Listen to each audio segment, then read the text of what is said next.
vous laisse la Le suite. G7 et le Canada.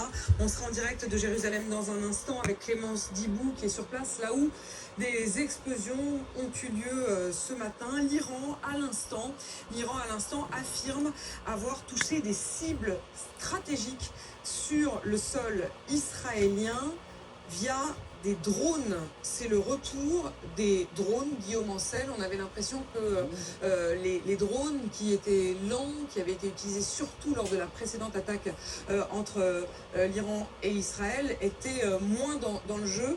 Mais semble-t-il, ce sont des drones qui ont été utilisés et qui auraient commis ces explosions que l'on voit à l'image. Alors, on va d'abord attendre que ce soit confirmé. C'est en tout cas ce que dit l'Iran. En effet, vous avez raison de prendre des précautions avec les déclarations iraniennes.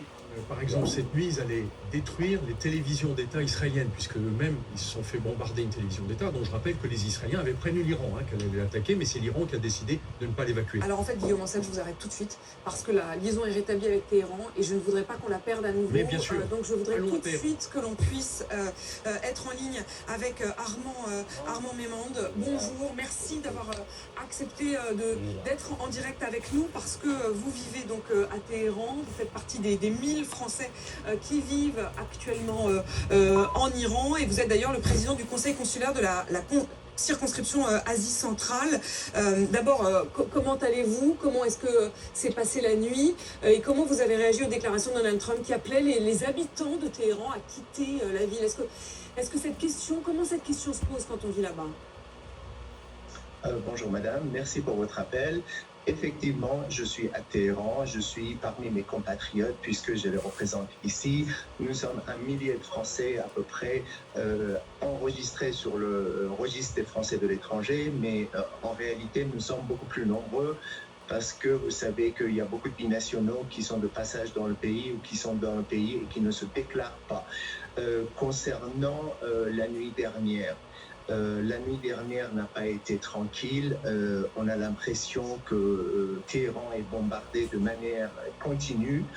Comme c'est une capitale qui est extrêmement vaste, je pense que les Israéliens n'ont pas la possibilité donc de maintenir la pression sur un seul point.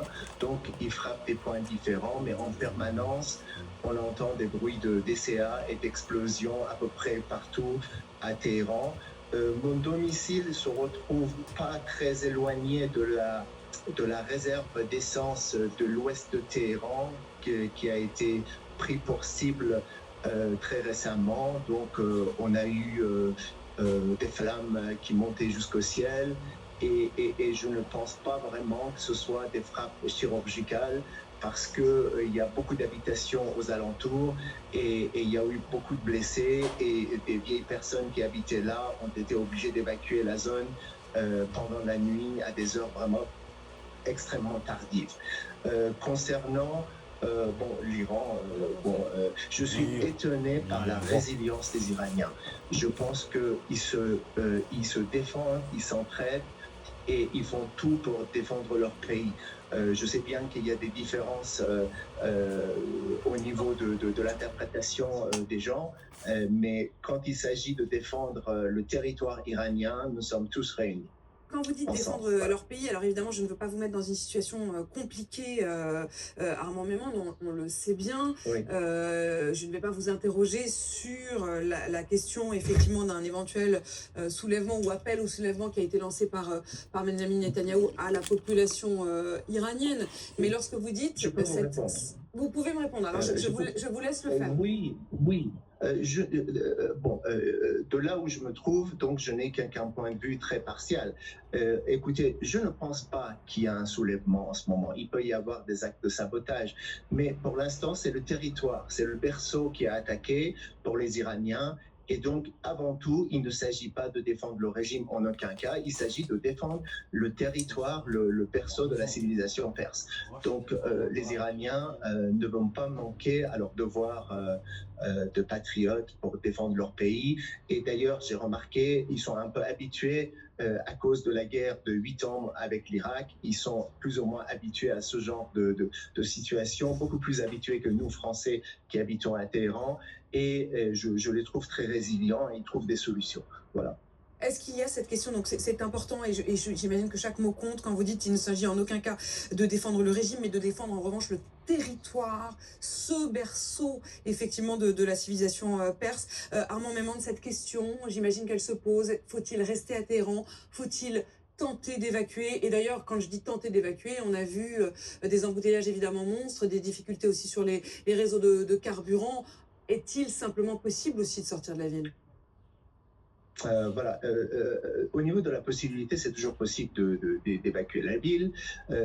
Ceci dit, de la part des autorités françaises, l'ambassade de France, qui est gérée par un chargé d'affaires actuellement, ne nous a pas donné des consignes strictes de quitter la capitale. Et d'ailleurs, tout le monde n'a pas cette possibilité-là. Je regarde par la fenêtre et je vois qu'il y a le soir pas mal de lumières qui sont allumées dans les appartements des gens. Donc, je suppose que des gens qui avaient la possibilité ou qui souhaitaient quitter le territoire iranien l'ont déjà fait. Pour le reste, Je ne on vous sera entends. habitué à ce genre de situation.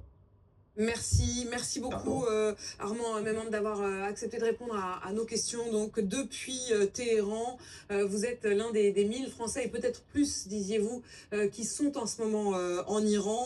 Et vous avez effectivement aussi ce rôle puisque vous êtes président du conseil consulaire de la circonscription Asie centrale, ce rôle auprès, comme vous le dites, de vos compatriotes. Merci beaucoup. Vous vouliez réagir, Guillaume Ansel? Il faut noter que quand une population se retrouve brutalement sous la guerre, les Iraniens, ni d'ailleurs les Israéliens, n'imaginaient qu'ils allaient se prendre des missiles comme ça des nuits de suite.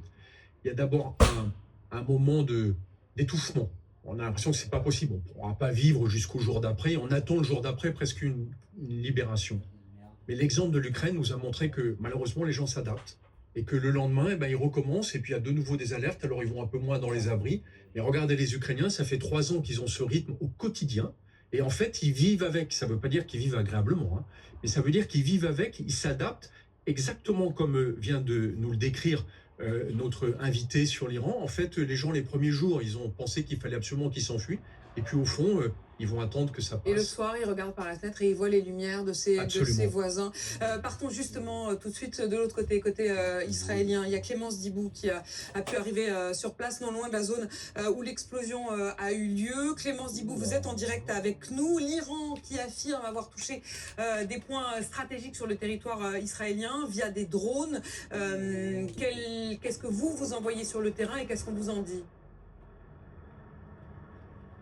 Ce matin, c'était une nuit plutôt calme. Alors, quand on dit plutôt calme, ça ne veut pas dire que les Israéliens ne se sont pas fait réveiller au moins 2 fois, à minuit et à 3 heures du matin, notamment ici à Tel Aviv, pour descendre dans les shelters en pleine nuit. Mais il semble qu'il y a eu cette nuit, une vingtaine de missiles qui ont été lancés depuis l'Iran, qui ont fait peu de dégâts, quelques interceptions. Et puis, ce matin, une nouvelle salve de missiles. Ce que l'on peut voir peut-être au loin sur les images de Tom Beck, c'est de la fumée au nord de Tel Aviv. On était tout à l'heure juste en dessous de cette fumée. On a dû partir par les forces de l'ordre qui nous ont demandé, qui nous ont expliqué que c'était une zone sensible et qu'il fallait aller un peu plus loin. C'est un incendie qui est en cours et qui est en train d'être maîtrisé par les pompiers. Il y a eu quelques blessés légers aussi cette fois-ci. Alors à chaque fois on vous parle de frappe. Hier on vous a montré une frappe de missile balistique en plein Tel Aviv qui n'a fait entre guillemets que 8 blessés légers. Alors pourquoi? Eh bien parce qu'en fait il y a un système d'alerte très complexe qui a été mis spécialement en place pour les missiles iraniens. Il y a 3 niveaux d'alerte. D'abord il y a une alerte générale, attention, les renseignements voient que quelque chose se prépare en Iran. Ensuite, sur vos portables, vous avez automatiquement un message qui s'affiche ou alors à la télé ou à la radio qui vous dit attention, mettez-vous près d'un abri parce qu'on a vu un départ de missiles. Il y a 2000 km entre les deux pays, donc on a le temps de les voir venir. Et puis ensuite, environ 1 minute avant un impact imminent, on reçoit une alarme qui résonne partout dans le pays. Et là, il faut se mettre à l'abri. C'est souvent là qu'on entend les détonations, soit des impacts, soit parfois de la défense aérienne qui intercepte ces drones ou ces missiles. Et ensuite, eh bien, on peut ressortir. Et c'est vrai que la vie reprend assez vite à Tel Aviv. Alors, les écoles sont fermées. Il est demandé aux salariés qui le peuvent d'être en télétravail. La plupart des restaurants sont fermés. Mais la vie continue encore entre 2 alarmes ici à Tel Aviv, alors qu'on voit encore un peu de fumée au loin. Merci beaucoup Clémence Dibou avec les équipes de BFM TV, donc sur place en Israël.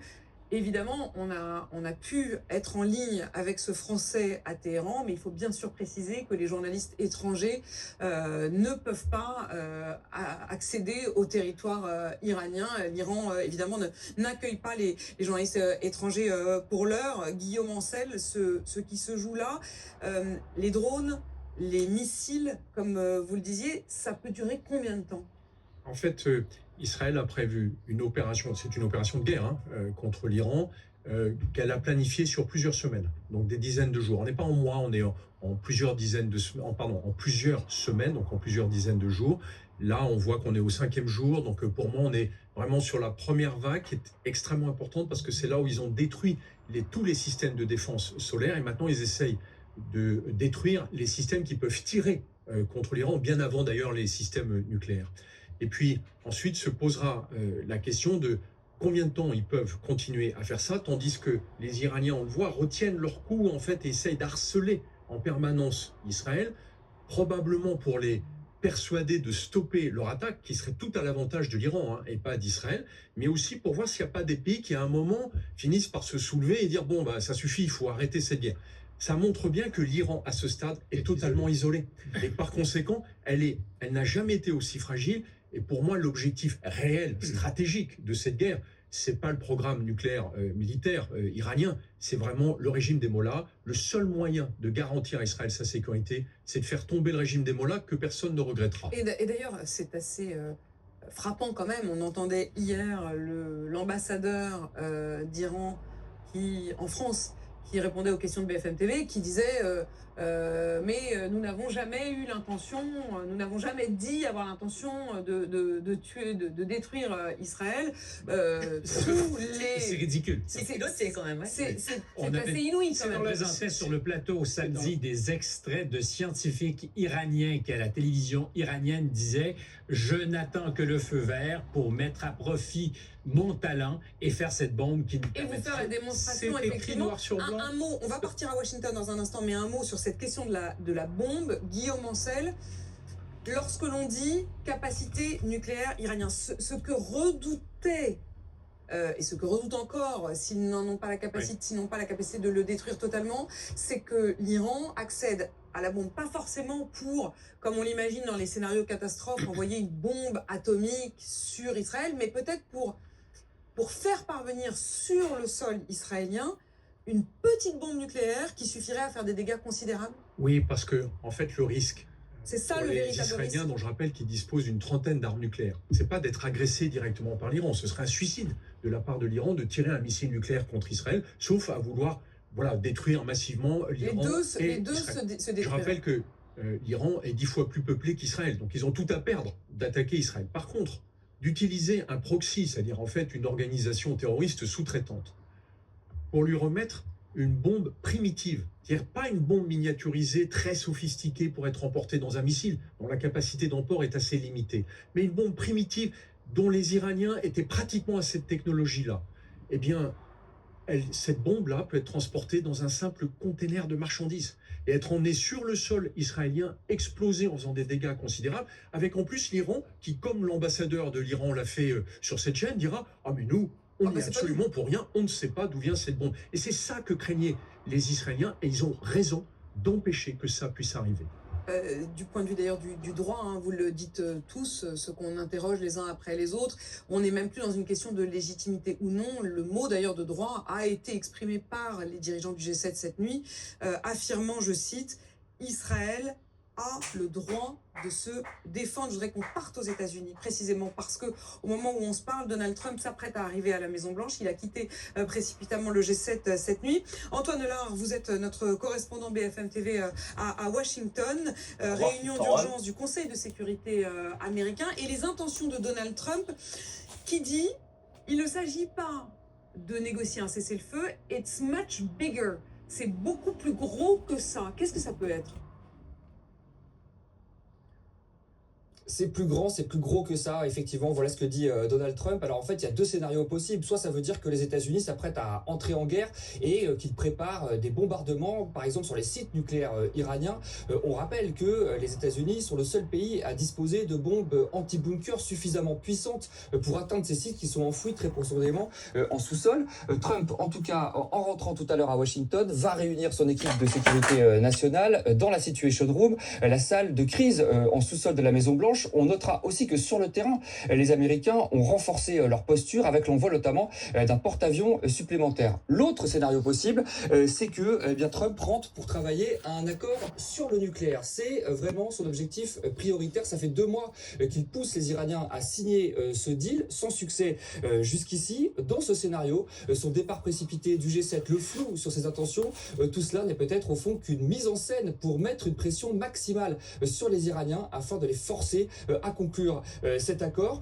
Selon le média Axios, qui est toujours très bien informé, l'administration Trump travaille actuellement à une rencontre entre Steve Witkoff, l'envoyé de Trump, son homme de confiance, et le ministre iranien des Affaires étrangères, une réunion qui pourrait avoir lieu dès cette semaine pour relancer les discussions sur le nucléaire. Et c'est peut-être pour cette raison que Trump rentre pour donner un coup d'accélérateur à la préparation de cette rencontre. Merci Antoine Lard, correspondant donc de BFM TV aux États-Unis. Vous étiez en direct donc de Washington. Donald Trump qui est donc dans l'avion en route pour Washington où il devrait atterrir d'ici une dizaine de minutes. Dans l'arsenal trumpien, c'est aussi l'usage de la théorie de l'homme fou, c'est-à-dire que cette communication qui est justement très floue, qui donne à penser qu'il pourrait faire un gros truc, participe de la logique de négociation de Donald Trump depuis toujours. Il a intérêt à ce qu'on le prenne pour fou?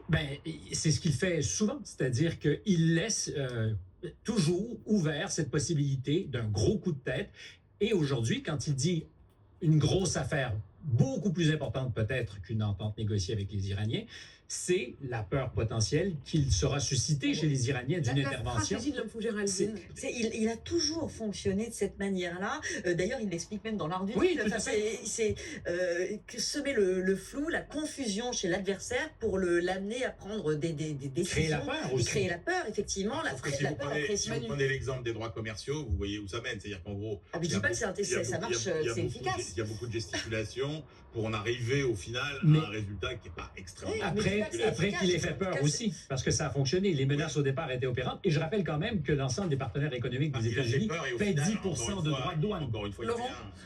Non, mais je rappelle quand même que si on en est là, c'est en grande partie à cause de Donald Trump. Tout le monde a oublié, mais en 2018, c'est lui qui décide que les États-Unis vont sortir du traité de non-prolifération. Et à cet instant précis, l'Iran recommence l'enrichissement de l'uranium et se fiche comme de... C'est pas Donald Trump qui décide de financer le Hamas ou le Hezbollah, c'est un peu... Non, et jamais le Hamas et le Hezbollah n'ont été si mal financés que pendant les années Trump. C'est-à-dire qu'il avait réussi, mais vraiment à fermer le robinet. Je vais finir ma phrase, on ne parle pas de la même chose. Je parle du traité de non-prolifération sur le nucléaire qui avait été durement acquis en 2015 et qui avait permis de stopper au moins pour un moment l'enrichissement de l'uranium. En 2018, les États-Unis en sont le juge de paix, ça sera vous, Guillaume Ancel, sur cette question précisément. On l'a vu, longtemps, les Iraniens se sont joués de nous et se sont joués surtout de l'AIEA qui, déclaration après déclaration, l'agence de lutte effectivement contre la prolifération nucléaire, qui régulièrement dit en fait que les limites sont à nouveau franchies. Combien de temps est-ce que ça aurait pu continuer ? En fait, à partir du moment où on dépasse 20% d'enrichissement en uranium, c'est pas pour faire des carambars, c'est pour faire une arme nucléaire. Donc à partir du moment où les Iraniens, bien sûr, avaient dépassé ce stade, on savait très bien qu'ils avaient un programme de fabrication d'une arme nucléaire. Encore une fois, pas forcément une arme sophistiquée, mais suffisamment pour pouvoir terroriser le monde. Je rappelle juste une chose, le plus étonnant en fait, c'est les creux dans cette guerre. C'est l'absence de la Russie. La Russie a protégé l'Iran pendant 20 ans. Pourquoi est-ce que Poutine accepte de lâcher l'Iran aujourd'hui? Et quand on voit les agitations, plus que médiatiques d'ailleurs, de Donald Trump, on ne peut qu'imaginer qu'ils s'en sont parlé tous les deux. C'était quoi le deal derrière? Et c'est évidemment une des questions qu'il faudra réussir à éclairer. Merci Guillaume Ancel, lieutenant-colonel, ancien officier et auteur de, je cite votre livre, Petite leçon sur la guerre pour comment défendre la paix sans avoir peur de se battre. Merci à vous, Laurent, Manu, Géraldine et Stéphane. L'actualité continue bien sûr sur BFM TV avec cette arrivée imminente de Donald Trump à Washington. Pour ma part, je vous dis à demain. C'est la météo avec Écran, une routine solaire exclusive qui protège votre peau avant et la répare après avec Viteox 80. Écran, bien plus qu'une protection. La météo avec My Variation, des brosses à dents à technologie sonique recommandées par les dentistes, disponibles en pharmacie et sur myvariation.com. Vos factures de chauffage augmentent, la météo avec Fleuron Industrie, grossiste en isolation thermique extérieure pour les particuliers. fleuronindustrie.com. Allez. Désolé les gars.